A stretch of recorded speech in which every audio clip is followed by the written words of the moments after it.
First and foremost, I always like to say Michigan has been a transportation leader and has been innovating transportation and the future of mobility. And today we continue to hold that legacy true. Again, with having the launch of the first EV road in the country. And so this is something that we're really proud and excited about. But for me, this project is more than just a road.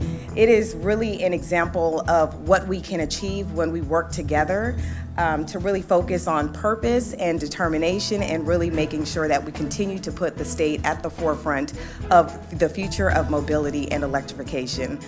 This project is because we've had a lot of partners and friends that have joined Electreon in the arena of innovation that didn't accept no for an answer. The first mile in the world of concrete road was paved here, close to here in Woodward Avenue, 1909. And here we are together today to actually celebrate the nation's first electric roadway here in Detroit.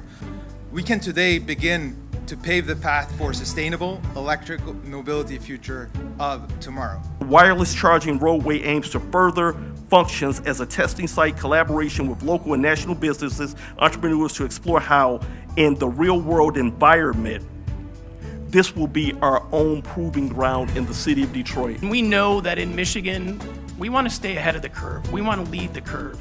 We want folks in the nation to be seeing what we're doing here and providing the environment where this sort of innovation can occur. We want to make sure that we're a welcoming environment for these new technologies. And the exciting part today is it's here. It's actually here, it's actually working. You know, we can see vehicle running back and forth on the street right now, and it's real. And now is the time that we can start building out the use cases for this technology.